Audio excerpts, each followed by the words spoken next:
In 1863, a young woman named Julia White left Boston to marry a quiet Vermont farmer. 10 years later, she vanished without a body, without witnesses, and without answers. What investigators would uncover decades later was far more sinister.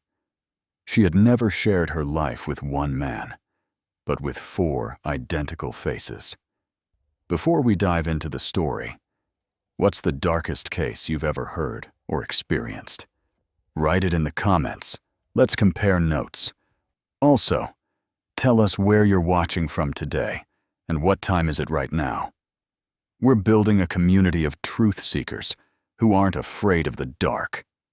Now, let's continue with the story. Julia White had never imagined herself as a farmer's wife. Born and raised in Boston, she was the youngest daughter of Edmund White, a prosperous merchant whose ships brought tea and textiles from distant ports. Her childhood had been filled with piano lessons, French tutors, and the expectation that she would marry well within their social circle. But the war had changed everything. By 1863, Boston's eligible bachelors were either dead on southern battlefields or broken in northern hospitals. The grand balls of her youth had given way to somber gatherings where mothers wore black and young women outnumbered young men 3 to 1.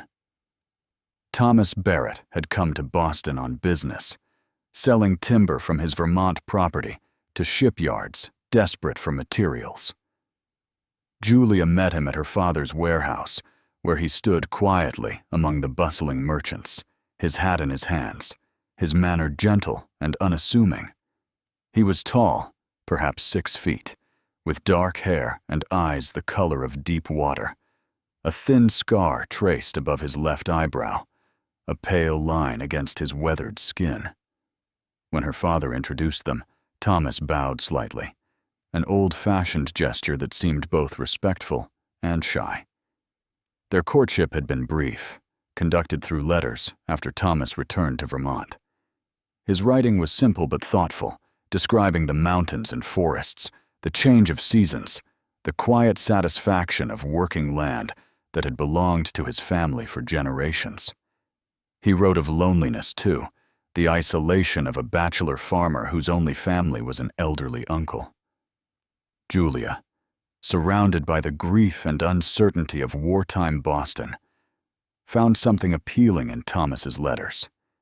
Here was a man offering stability, distance from the war's carnage, a new beginning in a place untouched by the conflict tearing the nation apart. When Thomas proposed by letter in April of 1863, Julia accepted.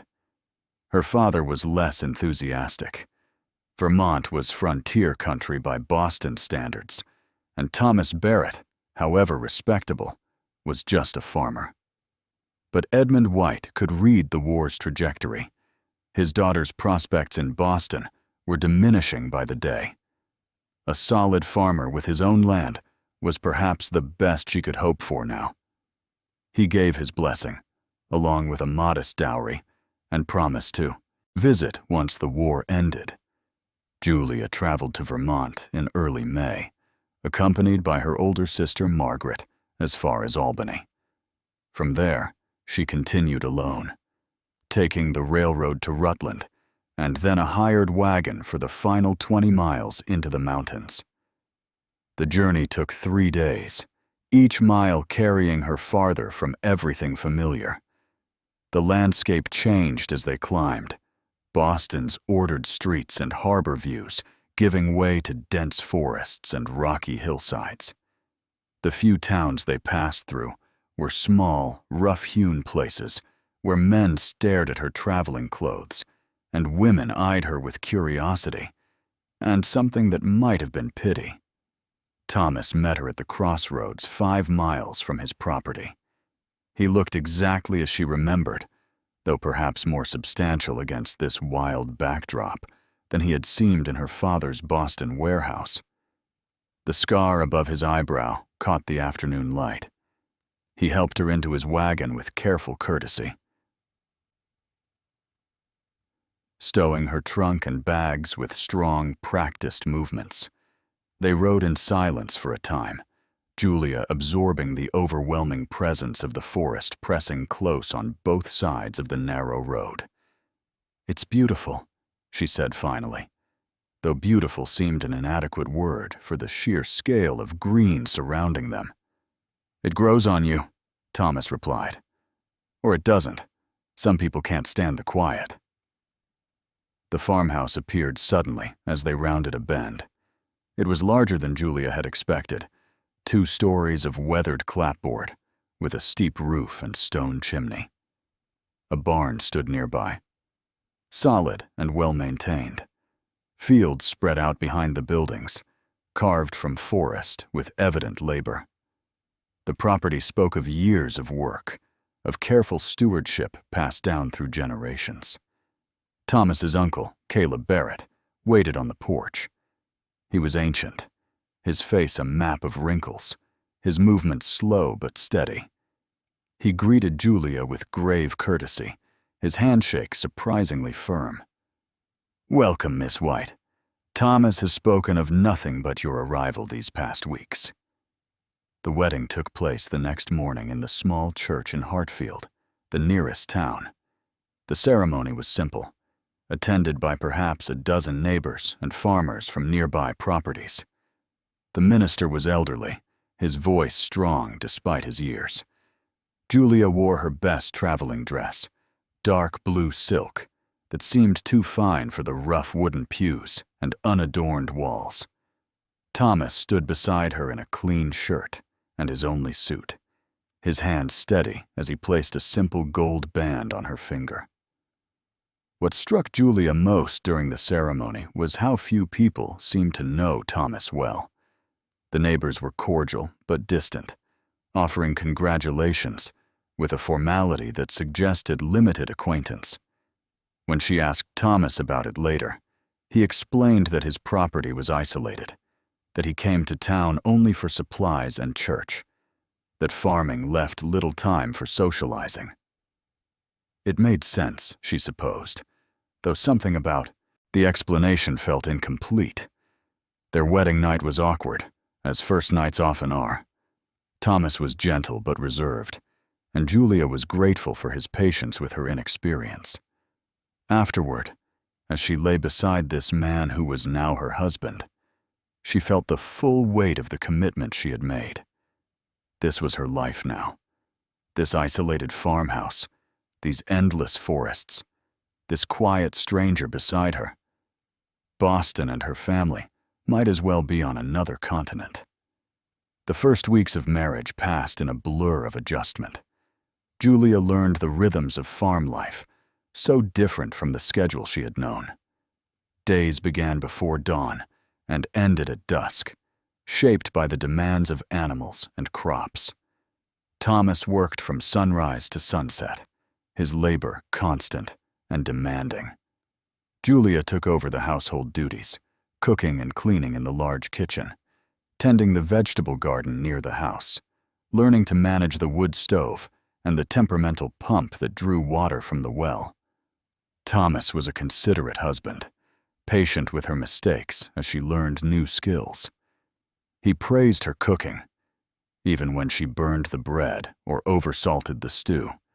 He showed her how to care for the chickens, how to churn butter, how to preserve vegetables for the coming winter.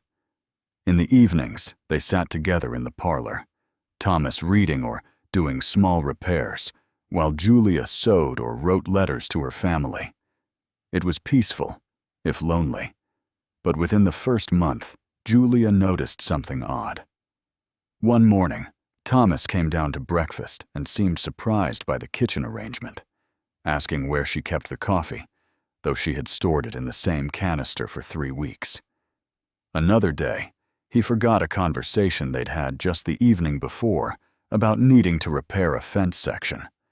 Small things, easily dismissed as distraction or fatigue, but they accumulated. The handwriting was harder to explain.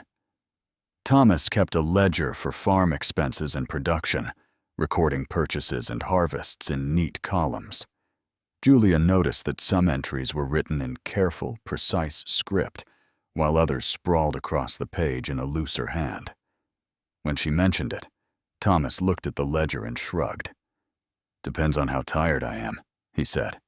"End of the day, my hand gets sloppy." It was reasonable. Everything was reasonable when considered individually. But together, these small inconsistencies created a pattern Julia couldn't quite name. Sometimes, Thomas seemed like the man she had married. Other times, he felt like a stranger wearing her husband's face. By the end of summer, Julia had begun to feel the isolation more acutely. The nearest neighbor was 2 miles away, an elderly widow who kept to herself. Hartfield was a 2-hour wagon ride, too far for casual visits. Thomas's Uncle Caleb lived in a small cottage on the property, but spent most of his time in silence, whittling by his fire or tending his own small garden. Julia's letters to Boston went unanswered for weeks, the distance too great for regular correspondence. She was alone in a way she had never been alone before, trapped in this beautiful, suffocating wilderness with a husband who seemed to shift and change like water. She told herself it was adjustment, that all new brides felt this disorientation, that she simply needed more time to understand Thomas and this new life. But late at night, lying beside him in the darkness, Julia sometimes felt certain that the man breathing beside her was not quite the same man who had kissed her goodnight the evening before. It was impossible, she knew. Madness to even think such a thing. Yet the feeling persisted, a whisper of wrongness she couldn't silence. The scar above his left eyebrow troubled her most. Some mornings, it seemed exactly where she remembered it. Other mornings, she could have sworn it sat slightly higher, or perhaps on the right side instead of the left. But that was impossible, wasn't it? Scars didn't move. She must be misremembering, confusing left and right in her sleepy morning state. Still, she began watching more carefully, noting details she had never thought to notice before. The way he tied his boots, which hand he favored for different tasks, the exact timbre of his voice when he spoke her name. Something was wrong in this house. Julia knew it with a certainty that lived beneath logic. But she had no proof, no evidence beyond feelings and fragments. And in this isolated place, with no one to confide in and nowhere to go, what could she do but continue? She was married now, bound by law and society to this man, this life, this beautiful prison in the mountains.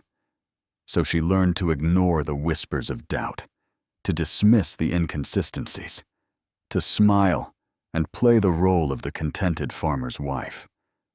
But the doubts didn't disappear. They only grew quieter, biding their time in the shadows of her mind, waiting for the moment when they could no longer be ignored. The first winter tested Julia in ways she hadn't anticipated. Snow came early to the mountains, transforming the landscape into something both beautiful and menacing. By November, drifts reached the windows, and the road to Hartfield became impassable for weeks at a time. Thomas assured her this was normal, that they had provisions enough to last until spring. But the isolation pressed against Julia like a physical weight. It was during these long winter months that the inconsistencies became impossible to ignore. One evening in December, Julia prepared venison stew, using a recipe Thomas had praised enthusiastically just 2 weeks earlier. She had written down his compliments in her diary, word for word. "Best stew I've ever tasted," he had said. "My mother used to make it this way." But when she served it again, Thomas took one bite and pushed the bowl away. "Too much time," he said, his face showing genuine distaste. "I've never cared for venison prepared like this." Julia stared at him across the table. "But you loved so. You said it reminded you of your mother's cooking," Thomas looked puzzled. My mother never made venison stew. She didn't cook game at all. Are you feeling well, Julia? She dropped the subject, but the exchange haunted her. She checked her diary that night, confirming what she already knew. The words were there in her own handwriting. She hadn't imagined it. The physical changes were more disturbing. Thomas had a small birthmark on his right shoulder blade, barely visible, but definitely there. Julia had noticed it their first night together. But one morning in January, as he dressed by the bedroom window, she saw his bare back in the clear winter light. The birthmark was gone. The skin was smooth, unmarked. She said nothing. What could she say? That his birthmark had vanished? He would think her mad. Perhaps she was mad. The isolation, the endless white silence of the snow, the weeks without seeing another human face besides Thomas and old Caleb. It could drive anyone to see things that weren't there. But then came the incident with the letters. Julia wrote regularly to her sister Margaret in Boston. The letters took weeks to arrive, and responses came slowly, but the correspondence kept her tethered to her former life. She always wrote at the small desk in the parlor, using the same pen and inkwell. Thomas knew about her letter writing. He had even commented on it, saying he was glad she maintained connections with her family. Except one afternoon in February, Thomas came in from the barn and found her writing. He looked genuinely startled. "When did we get writing supplies?" he asked. Julia looked up, confused. "I've always had them. I brought them from Boston." "I don't recall that." "Thomas, I've been writing letters every week since I arrived. You've seen me writing dozens of times." He frowned, studying her face as if trying to determine whether she was joking. "If you say so," he finally said, and left the room. Julia sat frozen at the desk, her hand trembling so badly she couldn't continue writing. This wasn't a small detail. This was months of routine, of habit, of shared domestic life. How could he not remember? The next day, Thomas seemed perfectly aware of her letter writing. He even asked if she had heard back from Margaret yet. Julia didn't mention the previous day's conversation. She was beginning to learn that questioning these lapses led nowhere. March brought a brief thaw, and with it, a visitor. Reverend Hoskins from Hartfield made his rounds to the outlying farms, checking on families after the harsh winter. Julia welcomed him with desperate enthusiasm, starving for conversation with anyone besides Thomas. Over tea in the parlor, she found herself watching Thomas carefully, noting how he interacted with the minister. Thomas was cordial, but distant, answering questions about the winter and the farm with brief, polite responses. But when Reverend Hoskins mentioned a barn raising they had discussed after church last September, Thomas looked blank. "I don't recall that conversation," he said, "but perhaps I'm misremembering. The work keeps me occupied." The minister seemed slightly puzzled, but didn't press the matter. After he left, Julia cleaned up the tea things in silence, her mind racing. The minister had noticed something off, too. She wasn't imagining everything. That night, Julia lay awake long after Thomas fell asleep beside her. The moonlight through the window illuminated his profile. She studied his face, trying to memorize every detail. The slope of his nose, the shape of his ears, the scar above his eyebrow, which tonight sat exactly where it should be. But tomorrow? Would it still be there tomorrow? Would this man beside her still be the same man who fell asleep? The thought was insane, impossible, yet it wouldn't leave her mind. Julia reached over and touched the scar lightly with her fingertip. Thomas didn't stir. The skin was raised slightly, the mark of an old injury. Real, solid, permanent. Scars didn't move. Birthmarks didn't disappear. Memories didn't vanish and reappear. There had to be a rational explanation for all of this. Stress, perhaps. The isolation playing tricks on both their minds. Thomas worked so hard. Perhaps he genuinely forgot things in his exhaustion.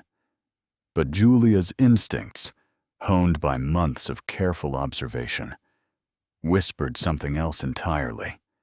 Something was profoundly wrong in this house. She just couldn't see the shape of it yet. The winter finally broke in April. As the snow melted and the roads cleared, Julia considered asking Thomas to take her to Hartfield more often, to visit neighbors, to break the suffocating isolation.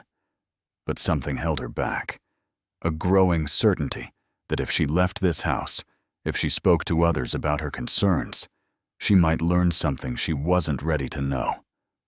So she stayed. She watched. She waited. And the inconsistencies continued to multiply, each one small enough to doubt, but together forming a pattern too disturbing to ignore. By the spring of 1866, Julia had developed a system. She kept a small journal hidden beneath the floorboard under her side of the bed. In it, she documented everything. The dates when Thomas seemed like a stranger, the days when he felt familiar, the physical details that shifted, the conversations forgotten. The journal revealed a pattern she hadn't seen before. The changes happened in cycles, roughly every 3 to 4 weeks. For a stretch of days, Thomas would be the man she recognized, affectionate, attentive, remembering their shared history. Then, almost overnight, he would transform into someone else. Not dramatically, not in ways anyone else would notice. But Julia noticed. This other Thomas was colder, more distant. He performed his husbandly duties with mechanical precision, but without warmth. He forgot details about their life together. His preferences changed.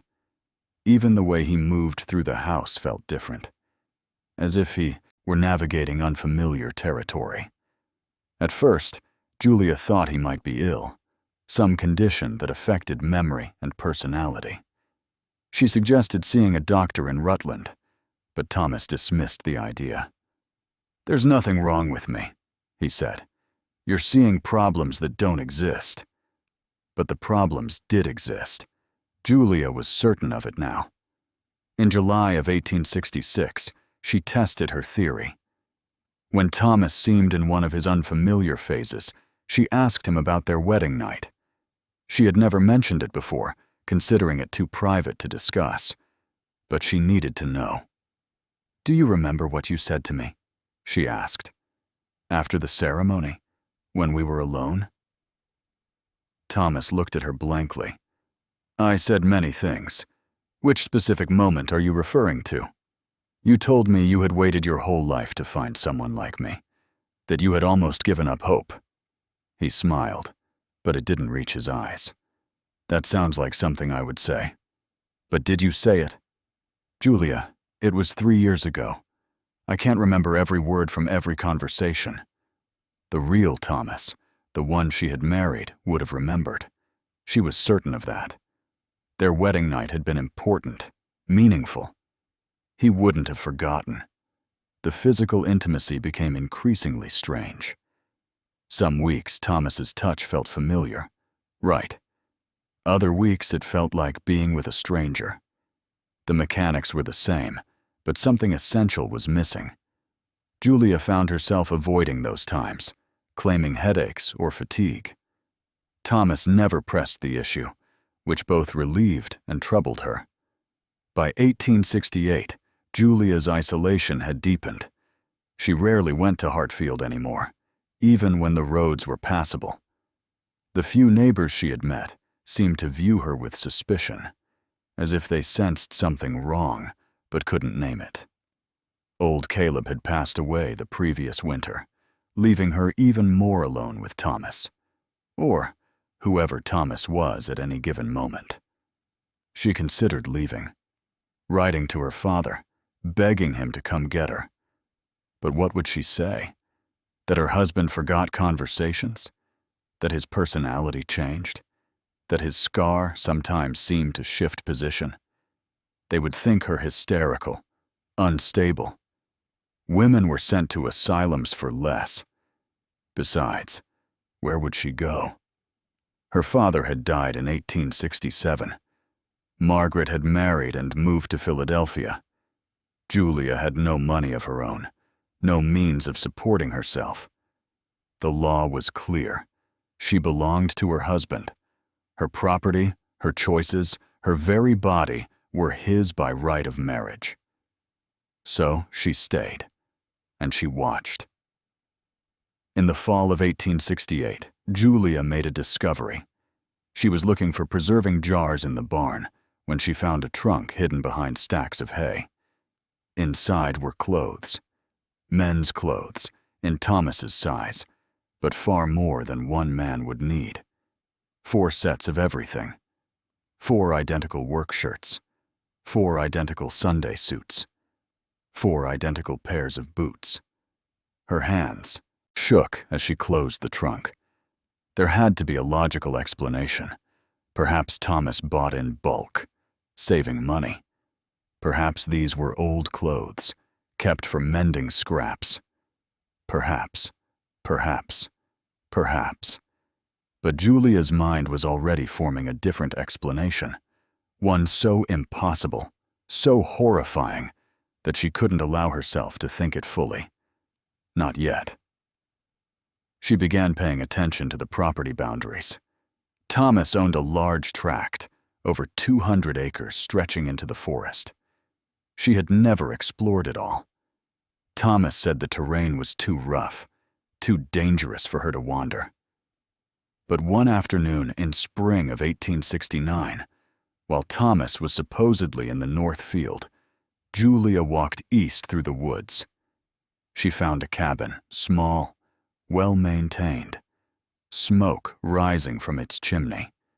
Someone lived there, on Thomas's property. Someone he had never mentioned. Julia approached carefully, quietly. Through the window, she could see a figure moving inside. A man. Tall, dark-haired. From behind, he looked exactly like Thomas. Her heart hammered in her chest. She stepped closer, and a branch snapped under her foot. The man turned toward the window. Julia saw his face clearly for just a moment before she turned and ran. It was Thomas's face, the same face that had said goodnight to her that morning, the same face that would greet her when she returned home. But it couldn't be. Thomas was in the north field. This was someone else, someone who looked exactly like her husband. Julia ran until her lungs burned, crashing through underbrush, not caring about the path. When she reached the farmhouse, Thomas was there, working in the vegetable garden. He looked up and smiled. "You look like you've seen a ghost," he said. Julia couldn't speak, couldn't breathe. She stumbled into the house and locked herself in the bedroom. That night, she added to her hidden journal, "There is another one. I don't know how. I don't know why. But there is another man who wears my husband's face." The truth was beginning to take shape, and it was more terrible than anything Julia had imagined. The truth Julia was stumbling toward had begun 26 years earlier, in the winter of 1837. Catherine Barrett gave birth to 4 identical sons on a frozen February morning. The midwife who attended the delivery had never seen anything like it. 4 boys, each the mirror image of the others, born within an hour. The local doctor, summoned after the 4th child emerged, declared it a medical marvel. In rural Vermont, where such births were virtually unknown, the Barrett quadruplets became a curiosity. Catherine and Robert Barrett named them in order of birth: Thomas, Nathan, Samuel, and Isaac. As infants, they were indistinguishable. Catherine tied different colored ribbons around their wrists to tell them apart. As they grew, she learned to recognize subtle differences. Thomas had a scar above his left eyebrow from a childhood fall. Nathan had slightly broader shoulders. Samuel's voice was fractionally deeper. Isaac had a small birthmark on his right shoulder blade. But to everyone else in Hartfield and the surrounding countryside, the Barrett boys were impossibly identical. Their childhood was marked by confusion and mischief. They attended school together, often switching places to confound their teacher. They completed each other's sentences, seemed to think in unison, and developed a bond that went beyond ordinary brotherhood. Their father encouraged their independence, assigning each boy his own section of the farm to manage. But their mother worried. There was something unsettling about how completely they mirrored one another.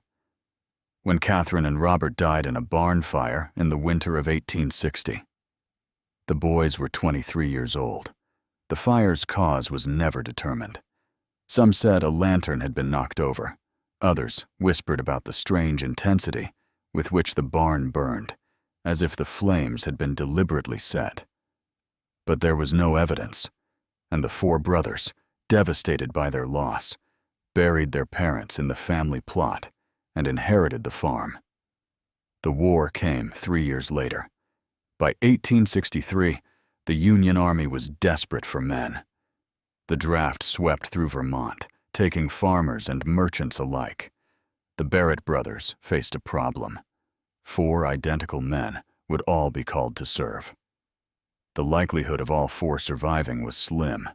It was Nathan who first proposed the solution. They were sitting in the farmhouse parlor, the draft notice lying on the table between them. "What if," he said slowly, "there was only one of us?" The others understood immediately. If only one brother officially existed, only one could be drafted. But which one? "All of us," Thomas said. "We share the identity. We always have, in a way."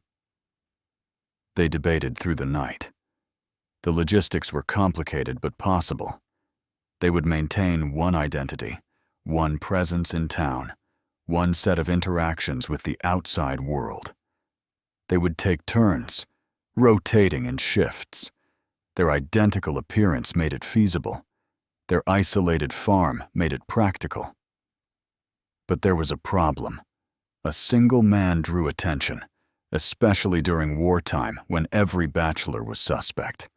A married man, however, especially one running a farm, would be left alone.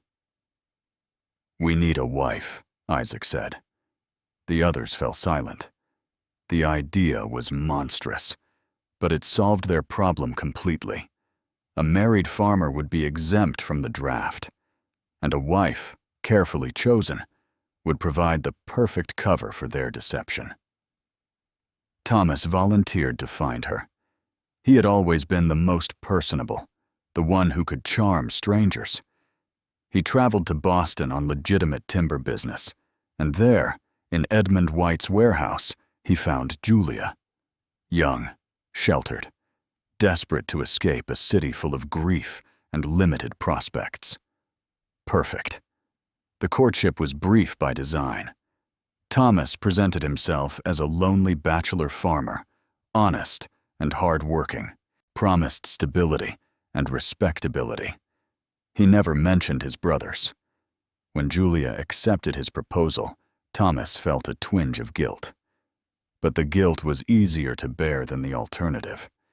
They established the rotation schedule, 3 weeks per brother, a full cycle every 12 weeks.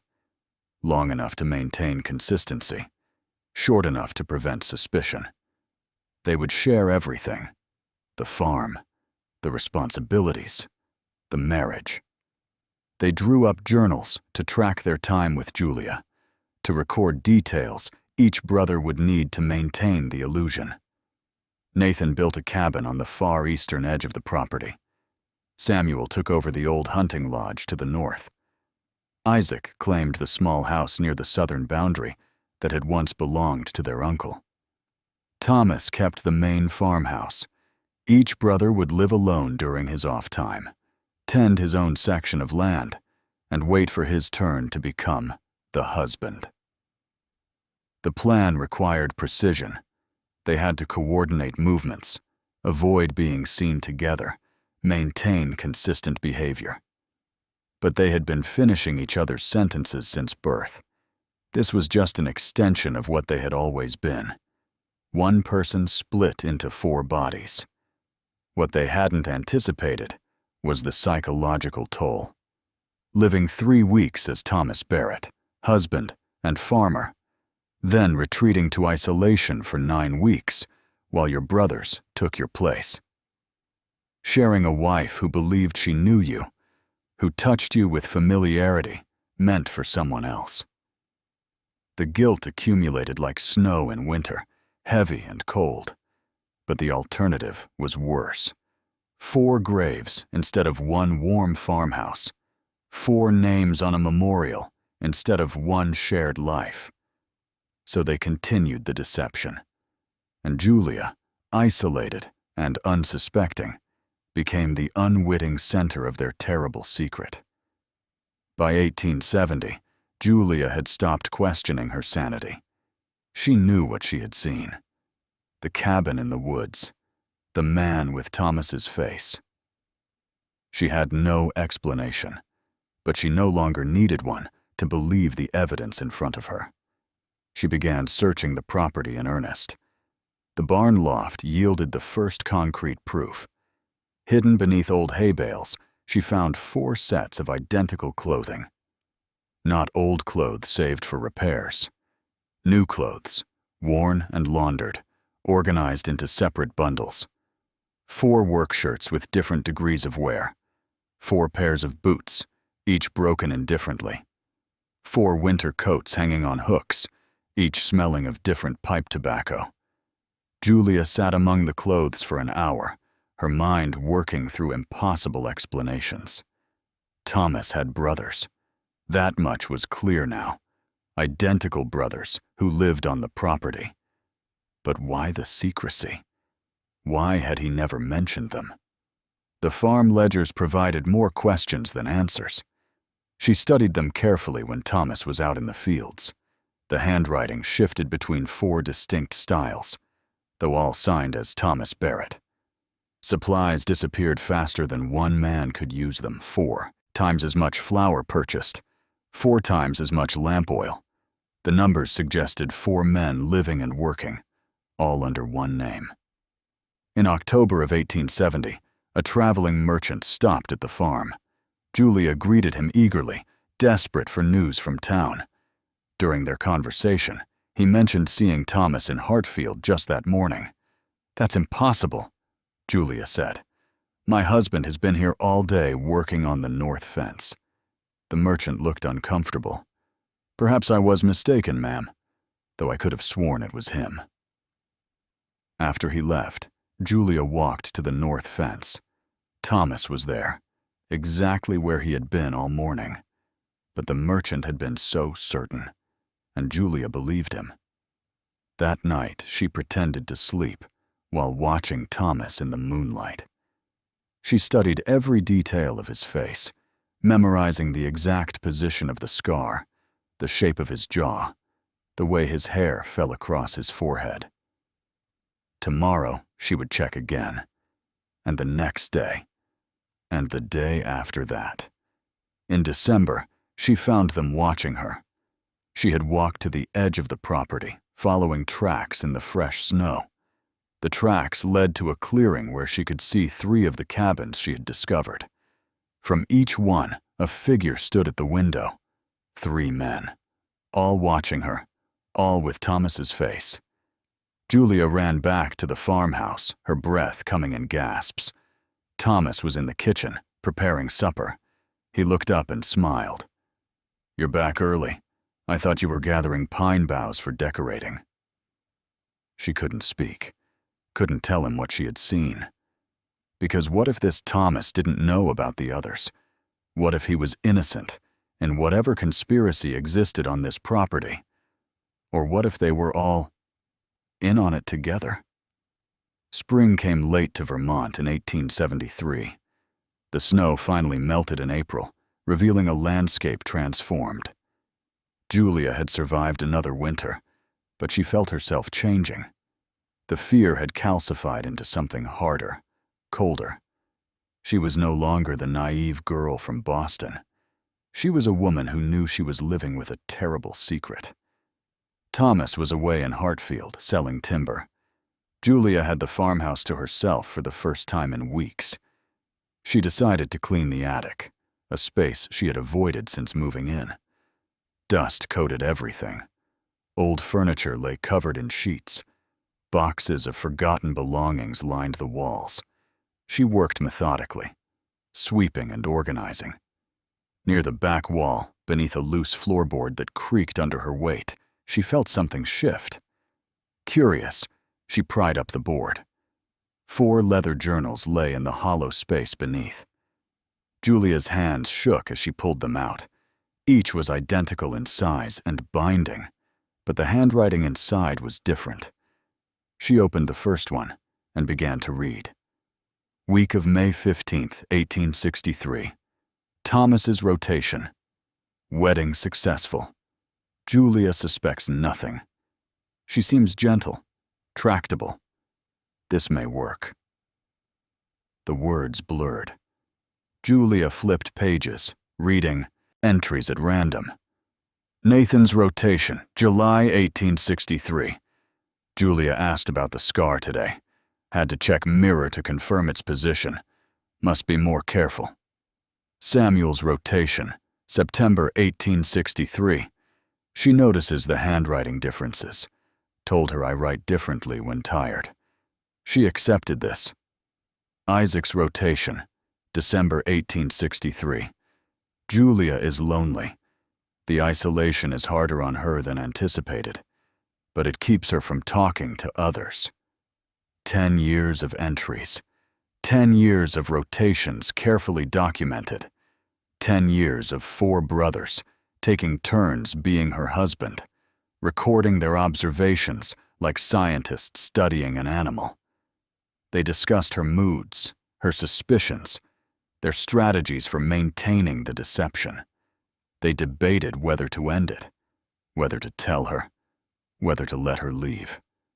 But they never did, because leaving meant exposure, and exposure meant prison. Julia read until the light faded. Some entries showed remorse. Thomas wrote about guilt keeping him awake. Nathan mentioned considering confession. But Samuel and Isaac were pragmatic, insistent. They had come too far to stop now. The final entry was dated 2 weeks ago. Isaac's handwriting. Julia is watching us more carefully. She walked to the eastern clearing yesterday. Saw us at the windows. This cannot continue much longer. We need to decide what to do about her. Julia closed the journal. Her hands had stopped shaking. In their place was a cold clarity. She knew everything now, and they knew she was discovering the truth. The question was, what would they about it? Julia waited 3 days before confronting him. She needed to plan, to think clearly despite the horror churning in her stomach. She hid the journals back under the floorboard exactly as she had found them. She acted normal, or what passed for normal in this house of lies. On June 10th, 1873, when the man wearing Thomas's face came in from the fields for supper, Julia was waiting at the kitchen table. The journals lay in front of her. He stopped in the doorway. His face went pale. "Which one are you?" Julia asked. Her voice was steady, colder than she had known it could be. He said nothing for a long moment. Then, quietly, "Thomas. The real Thomas? The one I married? Or are you Nathan? Samuel? Isaac?" "Julia, let me explain. Explain 10 years of deception. Explain 4 men sharing my life, my bed, my body, without my knowledge or consent." Her voice rose despite her intention to stay calm. Explain making me think I was losing my mind. Thomas, or whoever he was, moved slowly into the room. He sat down across from her, his hands flat on the table. We never meant to hurt you. You never meant to hurt me? Julia's laugh was bitter. You've been hurting me for a decade, every single day. The war, he said. We had to avoid the draft. 4 of us would have been called up. We wouldn't have survived. So we became one person. And I was just a convenient prop? A way to make your lie more believable? He flinched. At first, yes. But Julia, we came to care for you. All of us. You have to believe that. I don't have to believe anything you say. Not anymore. She stood up. I'm going to the sheriff in Montpelier. I'm telling him everything. Thomas stood too, blocking her path to the door. You can't do that. Watch me. Julia, please. Think about what you're saying. If you expose us, we go to prison. Maybe worse. And you'll be the woman who was married to 4 men. Society won't care that you didn't know. They'll destroy you, too. I don't care. Yes, you do. His voice hardened. You have nowhere to go. No money. No family left. Where will you run, Julia? She tried to push past him, but he caught her arm. Not roughly, but firmly. We need to talk about this. All of us. Together. Let me go. Tomorrow night. We'll meet. All 4 of us. We'll figure this out. Julia wrenched her arm free. There's nothing to figure out. I want you gone. All of you. That night, lying in bed beside the man she could no longer trust, Julia heard them. Voices outside. Multiple voices, all with the same timbre. They were in the barn, arguing. About her. About what to do with her. Julia stared at the ceiling until dawn, understanding with terrible certainty that she had made a fatal mistake. She should have run first, confronted later. Now they knew she knew, and 4 desperate men were deciding her fate.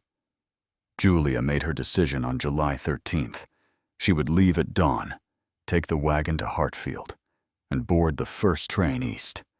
She packed a small bag and hid it under the bed. She had $20 she had saved from household money over the years. It wasn't much, but it would get her to Philadelphia, to her sister Margaret. She never got the chance. That evening, Thomas asked her to walk with him. Please, Julia, just hear us out. All of us. We owe you that much. Against her better judgment, she agreed. They walked toward the barn as dusk fell.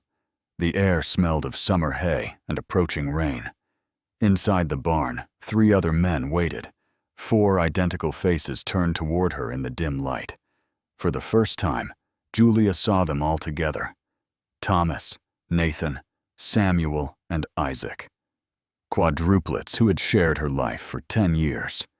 They stood in a line, and she could finally see the subtle differences. One had broader shoulders. Another stood slightly taller. But in the shadows, they were interchangeable. We never meant for it to go this far, one of them said. Thomas, she thought, but she couldn't be certain anymore. We were boys when we made this plan, another added. Scared boys who didn't want to die in a war. And I was collateral damage? Julia's voice echoed in the barn's emptiness. We're sorry, a third one said. Truly sorry. But Julia, you have to understand our position. If you tell anyone, our lives are over. Your lives? Julia's laugh was hollow. What about my life? What about the 10 years you stole from me? They talked for hours, the brothers pleaded, explained, justified. They offered her money to stay quiet, promised to leave Vermont, and never contact her again. They swore they would turn themselves in if she would just give them time to settle their affairs. But Julia knew the truth they weren't saying. There was no solution that kept both her and them safe. Either she stayed silent and lived the rest of her life with this knowledge, or she spoke and destroyed them all, herself included. The next morning, July 14, 1873, the sun rose over an empty farmhouse. Julia's bag was still under the bed, untouched. Her wedding ring sat on the kitchen table. The door stood open, swinging gently in the morning breeze. Julia White Barrett was gone. By noon, Thomas Barrett rode into Hartfield. He spoke to the constable, his face drawn with worry. His wife had gone for a walk the previous evening along the river path. She had seemed melancholy, troubled. When he woke this morning, she was gone. He had searched for hours before coming to town. The constable organized a search party. They found nothing except a bonnet near the riverbank, caught on a branch overhanging the fast-moving water. The conclusion was swift. Julia Barrett had drowned, her body swept downstream by the current. No one questioned it too closely. Women disappeared all the time in rural Vermont. Accidents happened. The river was dangerous, especially for someone unfamiliar with its moods. Thomas Barrett buried an empty coffin in the family plot. He stood alone at the graveside, appropriately grief-stricken. Neighbors offered condolences. The minister spoke of tragedy and God's mysterious ways. And on the property, in 4 separate cabins, 4 identical men lived with their shared secret. Constable William Pruitt had served Hartfield for 15 years. He had investigated thefts, settled disputes, and dealt with the occasional drunk disturbing the peace. He had never investigated a disappearance quite like Julia Barrett's. The case seemed straightforward enough. Thomas Barrett had reported his wife missing on the morning of July 14th. He had searched the property himself before riding to town. His story was consistent. Julia had been melancholy lately, troubled by the isolation of farm life. She had gone for an evening walk along the river path and never returned. Pruitt organized a search party of 12 men. They combed the riverbank for 2 miles in each direction. The river ran high and fast that summer, swollen from recent rains. If someone had fallen in, the current would have carried them far downstream, possibly all the way to the Connecticut River. They found the bonnet on the second day, snagged on a branch about a quarter mile from the Barrett property. It was definitely Julia's. Thomas identified it with a tremor in his voice. "She was wearing it yesterday evening," he said, "when she left for her walk." Pruitt examined the bonnet carefully. It showed no signs of struggle, tears or blood stains. It appeared to have simply fallen or been pulled off by the current. The branch where it caught hung over a particularly deep section of the river, where the water churned against exposed rocks. "She must have slipped," Pruitt concluded. "Lost her footing on the bank. The current would have taken her immediately." Thomas nodded, his face pale. He looked like a man in genuine shock. "She didn't know the river," he said quietly. "I should have warned her more seriously. She was from Boston. She didn't understand how dangerous it could be." The search continued for another 3 days, but they found nothing else. No body, no other clothing, no signs of where Julia might have entered the water or been swept. The river kept its secrets. Pruitt interviewed the neighbors, though there were few close enough to matter. Mrs. Abernathy, the widow 2 miles south, said she had seen Julia once or twice in town, but never spoken to her. "Quiet woman," she said. "Always seemed a bit lost, if you ask me. City girl trying to be a farm wife. It doesn't always take." The minister, Reverend Hoskins, confirmed that Thomas and Julia had attended church regularly, though Julia had seemed increasingly withdrawn over the past year. "I offered to visit more often," he said, "but the Barrett property is quite remote, and Thomas always said Julia preferred her privacy." Old Caleb Barrett's nephew, who lived in Hartfield, told Pruitt that the Barrett family had always been private. "Thomas keeps to himself," he said. "Always has. Good man, though. Pays his debts. Doesn't cause trouble. This must be devastating for him." No one had anything suspicious to report. No sounds of argument. No signs of distress. Julia Barrett had simply vanished into the river on a summer evening. One more tragedy in a world already full of them. Pruitt wrote his report on July 20th, 6 days after Julia's disappearance. The official conclusion: accidental drowning, body lost to the current. It happened more often than people realized. The Vermont rivers claimed lives every year. Sometimes the bodies were found miles away, weeks later. Sometimes they were never found at all. Thomas Barrett filed the death certificate in Rutland County on July 23rd. The document listed Julia White Barrett, age 33, deceased July 13th, 1873. Cause of death: drowning. Next of kin notified: Margaret Shaw. Sister: Philadelphia. Margaret received the news by telegram. She was 7 months pregnant with her second child and in no condition to travel. She wrote to Thomas, asking for details, expressing her shock and grief. Thomas responded with a long letter describing the accident, his guilt at not being more careful, his devastation at losing Julia. The letter was eloquent and heartbroken. Margaret kept it for the rest of her life, never knowing it had been written by a man who had never met her sister alone. The funeral took place on July 28th. The coffin was empty, but no one except the Barrett brothers knew that. Reverend Hoskins spoke about the mystery of God's plans, the suddenness of loss, the comfort of heaven.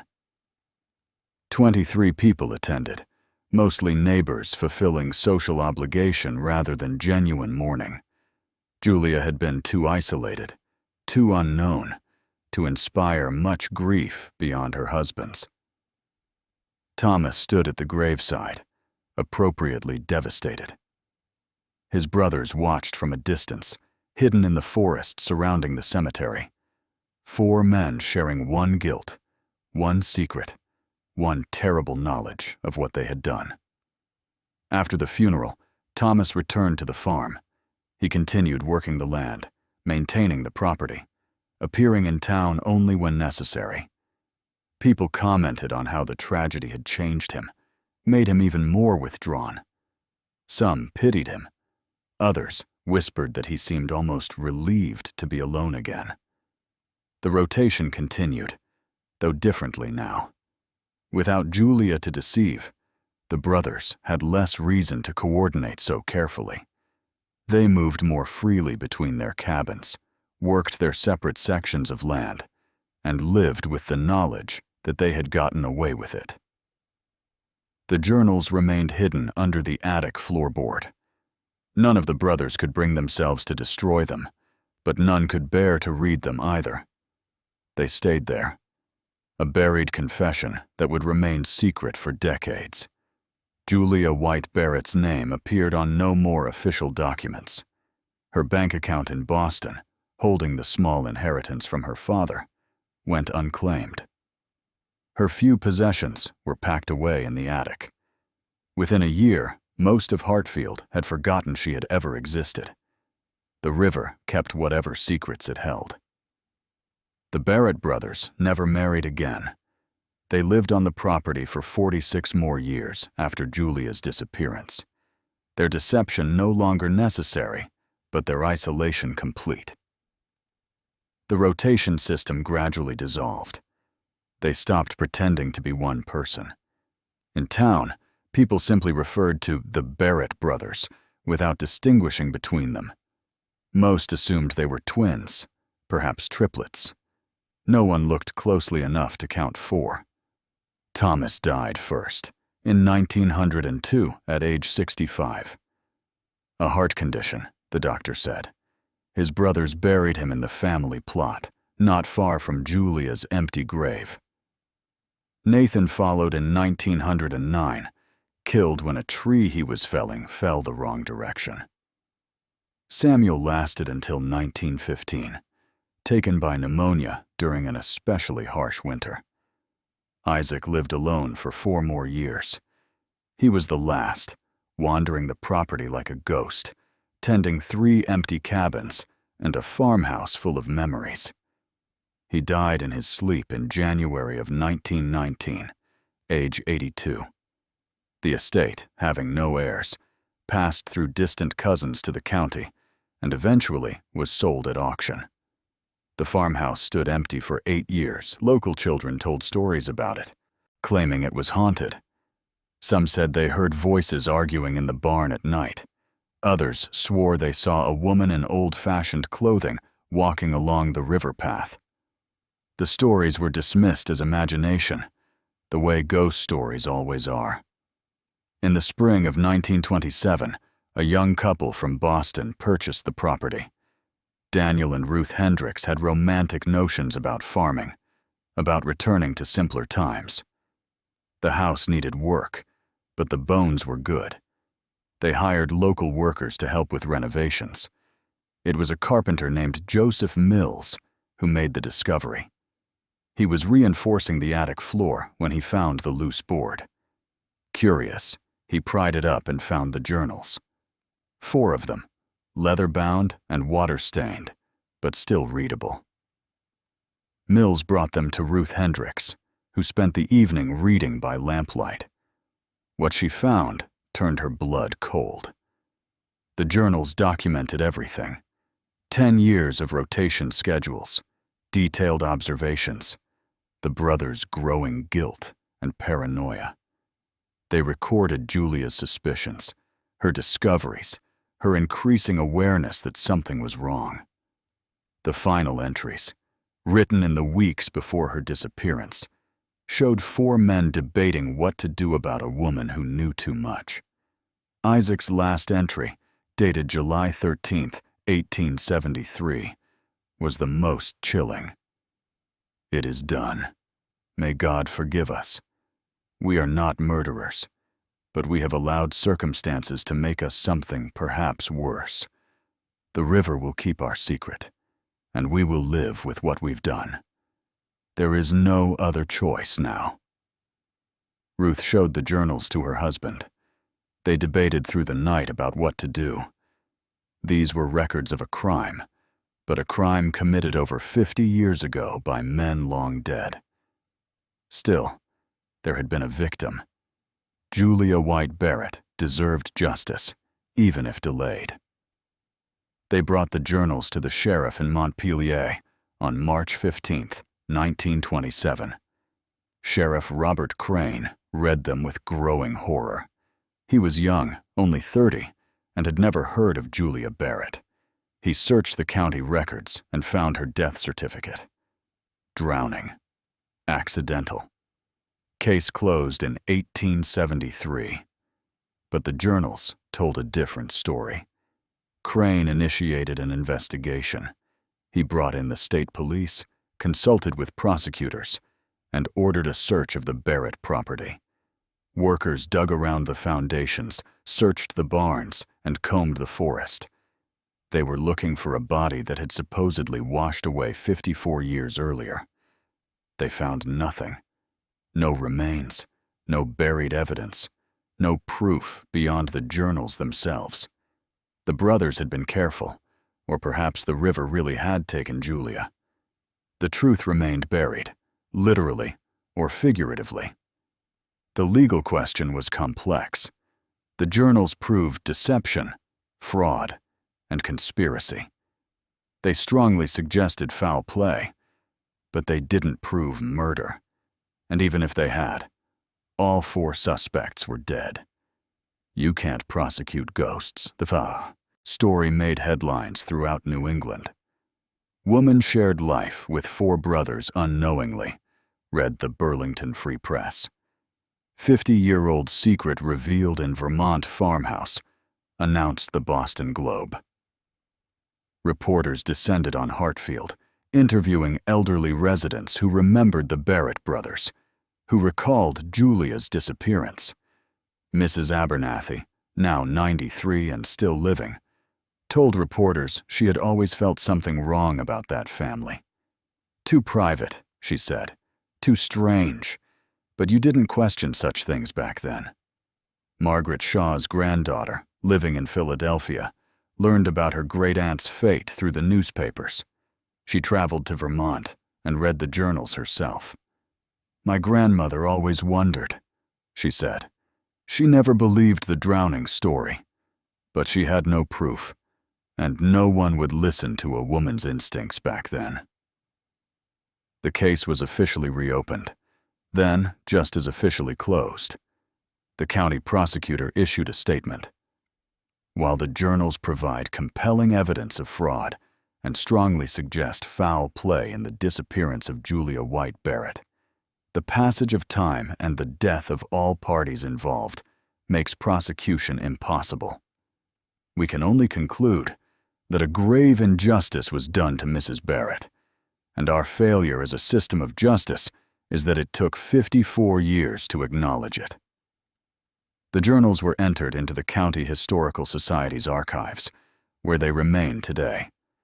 Researchers still study them, trying to understand how 4 men convinced themselves that sharing a wife without her knowledge was acceptable, trying to trace the psychological descent from wartime desperation to something far darker. The farmhouse was eventually torn down in 1942. The property was divided and sold. Today, 3 different families live on land that once held such terrible secrets. Most don't know the history. Those who do tend not to speak of it. Julia White Barrett's grave still stands in the Hartfield Cemetery. The stone reads, "Beloved wife, taken too soon." The date of death is still listed as July 13th, 1873. No one has changed it, though everyone now knows the truth was far more complicated. She was 33 years old when she vanished. She had lived 10 years in a marriage that wasn't what she thought it was, with men who weren't who they claimed to be. Whether she died that July night in 1873 or lived longer in some hidden captivity, whether the river took her or the brothers did, remains unknown. What is certain is this: Julia White Barrett deserved better than what the Barrett brothers gave her. She deserved honesty, autonomy, and justice. She received none of these things in life, and only acknowledgement, not justice, in death. Her story stands as a reminder of how easily people can be erased, how long secrets can be kept, and how the truth, even when finally revealed, sometimes comes too late to matter. This story disturbed you as much as it disturbed us. Hit that like button. Subscribe to our channel, because we're not done uncovering the darkest corners of history. These aren't just old stories. They're warnings. They're lessons about what happens when people decide that their convenience matters more than someone else's humanity. Julia Barrett's voice was silenced in 1873, but we can make sure her story is never forgotten. That's the least we can do. That's the only justice left to give.